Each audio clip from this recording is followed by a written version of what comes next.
Fala pessoal das redes sociais, hoje eu quero compartilhar aqui com vocês o relato de um colega de profissão meu, um jornalista do portal R7 do Grupo Record, que é muito importante para entendermos aí os bastidores do apoio de Edir Macedo, que é o dono do Grupo Record e fundador da Igreja Universal do Reino de Deus, a ele, Jair Bolsonaro. Pois bem pessoal, no final de setembro, o bispo Edir Macedo declarou que apoia Jair Bolsonaro para a presidência da República e desde então muito se especulou sobre como esse apoio atingiria o jornalismo da TV Record, do Record News, do portal R7, entre outros veículos aí desse conglomerado. Mas a publicação mais relevante sobre isso veio de um jornalista anônimo do portal R7 que publicou um relato no site The Intercept Brasil. Eu quero que lembre muito bem desse nome, The Intercept Brasil, porque eu voltarei nele ao final do vídeo. Esse jornalista do portal R7 obviamente teme represálias em seu emprego por conta da divulgação dessa carta. Então existe bastante resistência ali nas redações do Grupo Record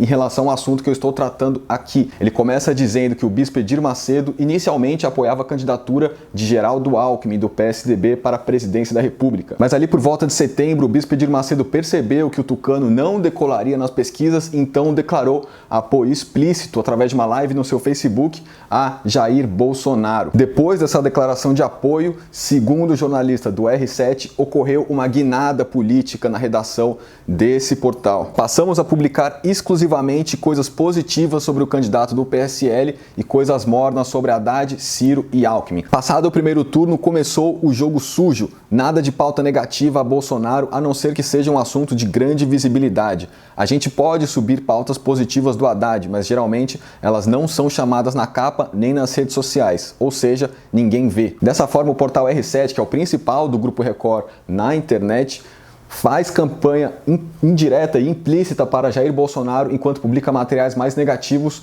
contra Fernando Haddad. E a coisa vai piorando, porque o jornalista do R7, que publicou esse relato no anonimato, ainda disse que a redação ali do R7 publica matérias encomendadas para atingir determinados fins políticos. E continuo lendo. O primeiro alvo foi Ciro Gomes. Um excelente repórter foi obrigado a escrever coisas ridiculamente negativas e velhas sobre o ex-candidato do PDT, acredito eu que para tentar denegri-lo, caso ele decidisse apoiar o Haddad firmemente. Então olha só, apoio declarado, matérias negativas contra Haddad, contra Ciro Gomes, que fecharam entre si nos últimos dias, e tem mais. O jornalista ainda relatou que existem brigas diárias entre a chefia e repórteres, inclusive que os repórteres se recusam a assinar as matérias. O jornalista disse para vocês perceberem aí nas matérias do portal R7 como muitas delas não são assinadas, porque, segundo o jornalista, ninguém aceita expor o seu nome neste trabalho sujo. E o jornalista conclui seu relato dizendo que o clima na redação do R7 ficou pesado e que muitos jornalistas dali se sentem reféns das ordens do alto comando do Grupo Record, que está, à sua vez, alinhado ao bispo Edir Macedo, obviamente fundador da Igreja Universal do Reino de Deus, alguém muito importante na política nacional, muito influente por aqui. Enfim, apesar de ter esse relato aí do jornalista do portal R7, eu quis ter as minhas próprias provas de que o que ele diz é verdade. Então eu entrei no portal do R7 e comecei a fazer uma análise de mídia ali nos conteúdos divulgados. Eu vou apresentar agora com vocês, vou fazer junto com vocês essa análise. Olha só pessoal, agora estou compartilhando aqui minha tela com vocês, estou no portal R7, em destaque Paraná Pesquisas, Bolsonaro chega a 70% dos votos válidos em São Paulo. Aqui tem outra análise de intenções de voto que também mostra Bolsonaro na presidência. Entre as matérias em destaque, temos aqui, por exemplo, uma declaração de Bolsonaro dizendo que terá um deles em Brasília, com presença de Haddad. Padre critica a proposta de Bolsonaro. Essa foi a única matéria que eu encontrei contrária a Bolsonaro aqui no R7, mas é bem menos negativa do que a que está contra Haddad, por exemplo. Delatora da Lava Jato diz que Haddad sabia do uso de Caixa 2. E logo todo o resto é favorável a Bolsonaro. Bolsonaro recebe apoio de Regina Duarte, volta a defender liberdade de imprensa, aqui uma que é mais ou menos neutra. E o que eu quero mostrar para vocês está mais aqui abaixo. Essa matéria, jornalista americano usa site para alavancar carreira do marido. Sabe quem é esse site americano? É o mesmo site que divulgou o relato que eu estou contando aqui para vocês, o The Intercept Brasil. Por isso que eu falei para vocês lembrarem dele lá no começo. Então o que aconteceu?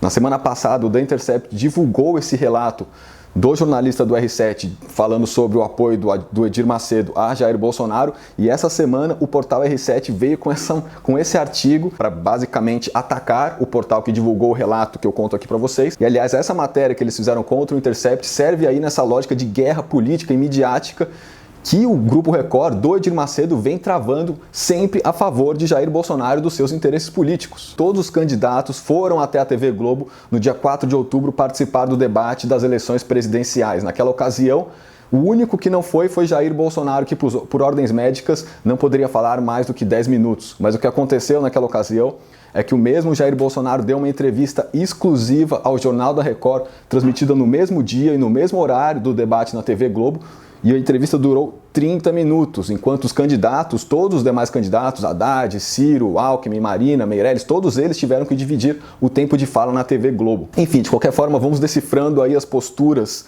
das redações jornalísticas do nosso país, porque os próprios veículos de comunicação são o poder da República e eles, assim como as demais instituições do nosso país, devem ser vigiados e observados pelo jornalismo. E se os outros não querem fazer, eu farei. Então acompanhem nossos conteúdos, pessoal. Muito obrigado.